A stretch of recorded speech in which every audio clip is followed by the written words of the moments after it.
pas marcher.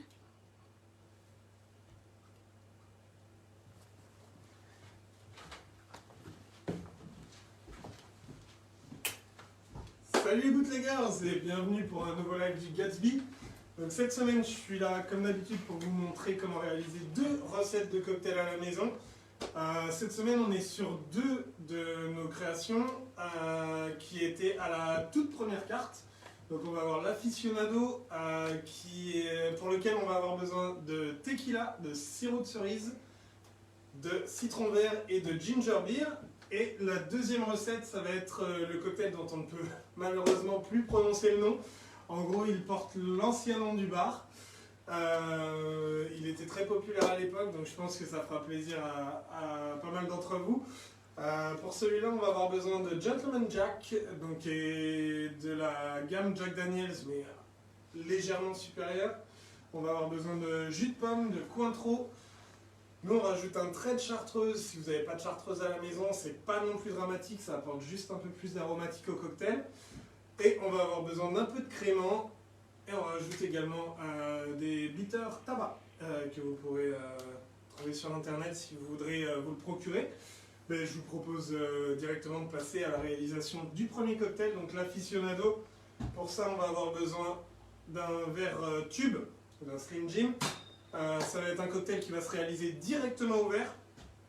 Donc, première chose qu'on va faire, c'est de remplir le verre de glace pilée, si vous avez à la maison. Sinon, vous pouvez mettre de la glace cube, mais c'est vrai que la glace pilée pour ce cocktail, c'est quand même un peu mieux. Ensuite, on va prendre notre tequila. On va avoir besoin de 4 centilitres de tequila.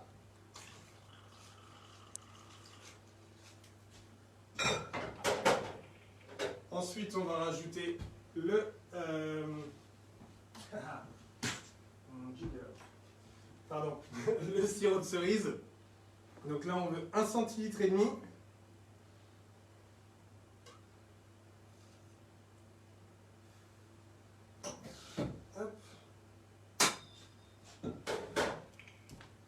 Après, on va rajouter un demi-citron vert qu'on va venir presser dans le verre. Comme ceci. Alors si vous voulez avoir un élément un peu plus visuel dans le cocktail, ce que vous pouvez faire, c'est commencer par écraser le citron vert au fond du verre. Donc pour ça, vous coupez la moitié du citron vert en 4 morceaux, vous l'écrasez au fond du verre. Ça vous rajoute un petit côté visuel en plus au cocktail, qui n'est pas indispensable, c'est selon vos préférences. Et ensuite, on va venir compléter le cocktail avec de la ginger beer. Comme vous voyez, très simple à faire. Hop, on va venir mélanger gentiment à la cuillère à mélange.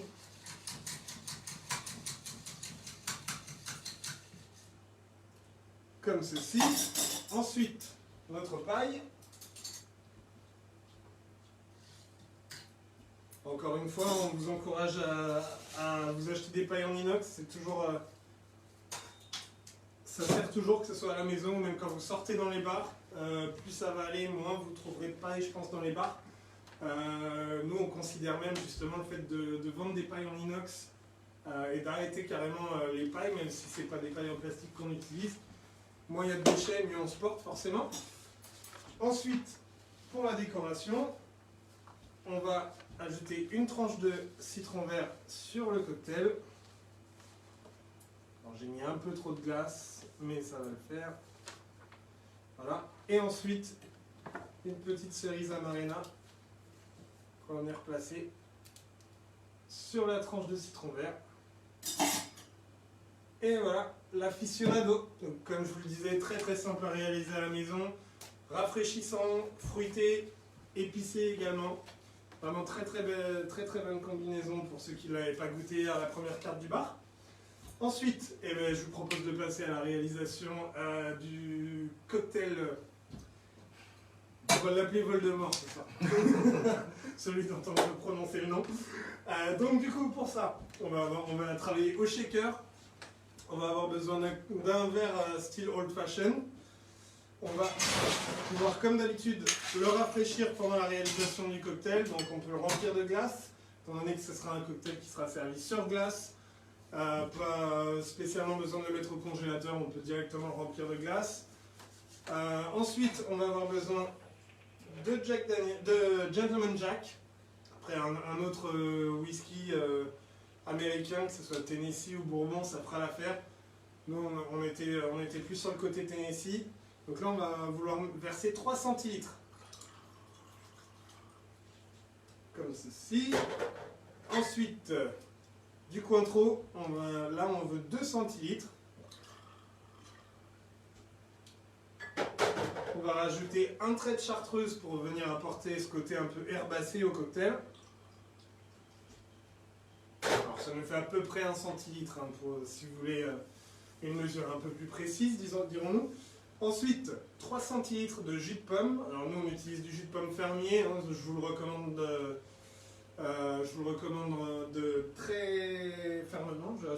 Les gens perdent mes mots. C'est beaucoup mieux que le jus de pomme clair que vous pouvez trouver en supermarché. Vous allez avoir vraiment ces saveurs de pomme qui vont venir ajouter un petit plus au cocktail. Et surtout, ça va moins sucrer le cocktail. Donc, comme je le disais, 3 centilitres. Ensuite, on va pouvoir shaker le tout. Donc, comme d'habitude, on remplit le shaker aux 2 tiers de glaçons. On va venir renverser la speed cup dans le shaker. Alors, pas besoin de le shaker très fort ni très longtemps, celui-là. Hein. Là, on va vraiment vouloir venir rafraîchir le cocktail, mélanger les ingrédients. Pas besoin de rajouter vraiment de dilution dans celui-ci.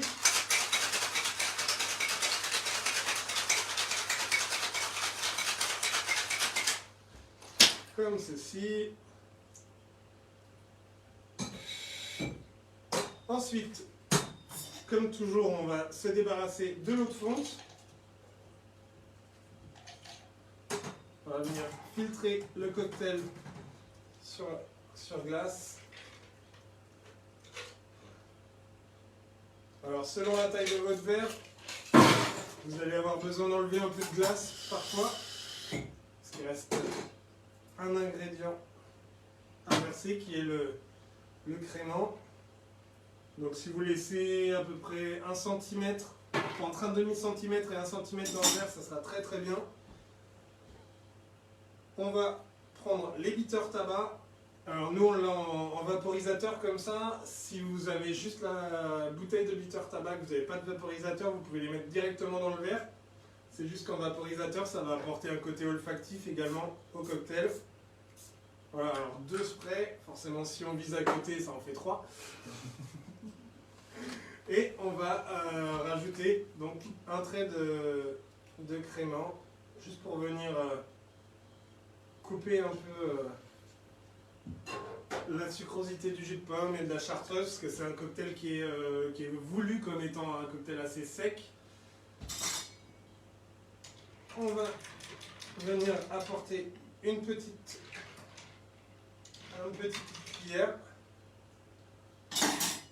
Ensuite, vous pouvez rajouter une paille si vous le souhaitez. Nous, au bar, on avait décidé d'arrêter les pailles sur les cocktails servis sur glace. On laisse les pailles que sur les cocktails à glace pilée.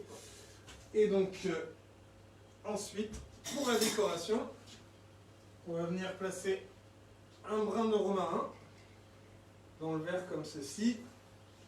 Et si vous avez un petit chalumeau de cuisine à la maison, je vous invite à venir le passer rapidement sur le brin de romarin, ce qui va venir en fait le réchauffer, donc dilater les épines du romarin, et ça va libérer en fait les huiles qui sont dans le romarin.